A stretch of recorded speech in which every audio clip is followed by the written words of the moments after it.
ശബരിമല സ്വർണ്ണക്കൊള്ളയിൽ പത്മകുമാറിനെതിരെ നടപടിയെടുക്കാൻ സർക്കാരിന് ഭയമാണെന്ന് ബിജെപി ദേശീയ നിർവാഹക സമിതി അംഗം പി കെ കൃഷ്ണദാസ്. ഇതിന് പിന്നിൽ വമ്പൻ സ്രാവുകളുണ്ട്. സത്യസന്ധമായ അന്വേഷണം വേണമെന്ന് സിപിഎമ്മിനും കോൺഗ്രസിനും താൽപര്യമില്ല. 25 വർഷത്തെ കണക്ക് പരിശോധിച്ചാൽ സിപിഎമ്മിനൊപ്പം കോൺഗ്രസും പ്രതിക്കൂട്ടിലാവുമെന്നും അദ്ദേഹം പറഞ്ഞു. തൃശൂരിൽ 2024-ലുണ്ടായ രാഷ്ട്രീയ മാറ്റം തദ്ദേശ തെരഞ്ഞെടുപ്പിൽ കേരളത്തിൽ മൊത്തമുണ്ടാക്കും. ഡബിൾ എഞ്ചിൻ സർക്കാരുകൾ പ്രാദേശിക തലത്തിലുണ്ടാകുമെന്നും പി കെ കൃഷ്ണദാസ് തൃശൂരിൽ പറഞ്ഞു. അതിനർത്ഥം പത്മകുമാർ നടത്തിയിട്ടുള്ള മോഷണം പാർട്ടി തീരുമാനത്തിന്റെ അടിസ്ഥാനത്തിലാണ്.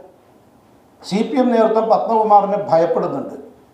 പത്മകുമാറിന് നടപടിയെടുത്താൽ പത്മകുമാർ ഇതിൽ ആർക്കൊക്കെ പങ്കുണ്ട്, ഏതൊക്കെ സംസ്ഥാന നേതാക്കന്മാർക്ക് പങ്കുണ്ട്, ഏതൊക്കെ മുൻ മന്ത്രിമാർക്ക് പങ്കുണ്ട് എന്ന് വ്യക്തമാക്കും.